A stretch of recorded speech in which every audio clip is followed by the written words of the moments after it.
Assalamualaikum warahmatullahi wabarakatuh. Perkenalkan, saya Maya Rahim Tias dari Fakultas Teknik Prodi Teknik Mekatronika kelompok 98 Sawatara.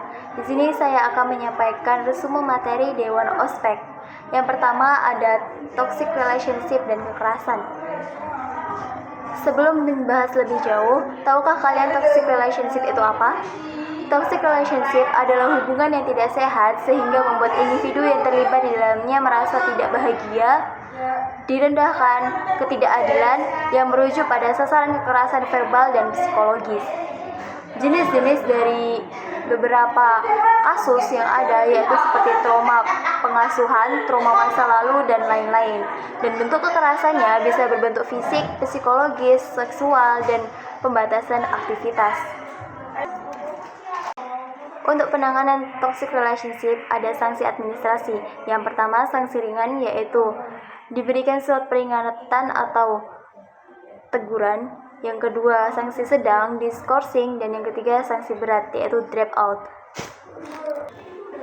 Kemudian, untuk pencegahan dari toxic relationship, yang pertama adanya pendidikan relasi yang setara, yang kedua intervensi emosional dan kognitif, dan yang ketiga pemberdayaan struktural. Untuk materi kedua yang disampaikan oleh Dr. Holilur Rahman dengan tema Golden Ways to Champion, beliau mengatakan ada 5 pesan untuk kita yang perlu kita ingat. Yang pertama, temukan why, kenapa sejak awal hidup tanpa arah itu seperti kapal tanpa kompas. Yang kedua, kuasai diri. Bukan hanya ilmu skill akademik yang penting, tapi karakter dan mindset juga jauh lebih mahal harganya. Yang ketiga, bangun jaringan sejak dini. Sukses tidak hanya ditentukan oleh apa yang kamu tahu, tapi juga siapa yang kamu kenal dan siapa yang mengenal kamu. Yang keempat, berani mencoba. Gagal itu adalah bonus dengan belajar ikut lomba, magang, volunteer, kegiatan lain menantang. Dan yang kelima, yaitu doa restu. Dan konsisten doa restu orang tua adalah fondasi spiritual yang luar biasa. Konsisten jadi modal utama berjuang dengan pertahanan tapi pasti. Dengan kesimpulan, walau dari tempat yang sederhana bukan halangan untuk menjadi sukses, tapi konsisten yang membuat seseorang itu besar dan dapat berkontribusi dengan dunia. Jadi, lanjut ke pemateri ketiga dengan tema meniti tangga kesuksesan. Bagaimana menggapai mimpi menjadi kenyataan? Kita lanjut ke materi ketiga dengan tema meniti tangga kesuksesan. Sebelumnya saya ingin bertanya, bagaimana menggapai mimpi menjadi kenyataan? Apakah ada yang tahu?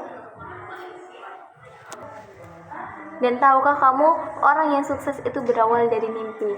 Terkadang orang yang sukses itu dianggap gila oleh orang-orang di sekitarnya karena tidak mungkin ia bisa mewujudkan mimpinya. Orang yang sukses itu karena apa yang dia kerjakan hari ini. Perubahan itu pasti dan harus dilakukan untuk proses dan progresnya menjadi hasil yang luar biasa. Walaupun orang berpikir untuk kita tidak dapat mencapai mimpi kita, tapi kamu adalah yang kamu pilih hari ini.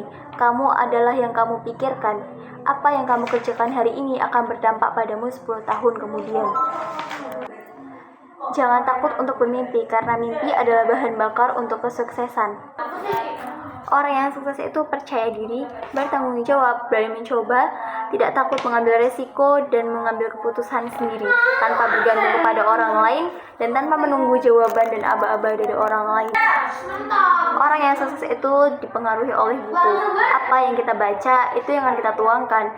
Beberapa persen lebih besar daripada hal-hal yang ada di sekitar kita. Orang yang sukses itu tergantung dengan apa yang dibaca, apa yang diserap, dan apa yang diketahui. Pengetahuan itu lebih besar pengaruhnya daripada hal-hal yang ada di sekitarnya. Pengetahuan tanpa sebuah tindakan hanyalah sebuah potensi dan sia-sia. Sedangkan sebuah tindakan tanpa pengetahuan adalah hal kegilaan. Hidupkan impianmu dengan ilmu. Oke teman-teman, terima kasih sudah menonton videonya. Waduh, gaya banget sih lo.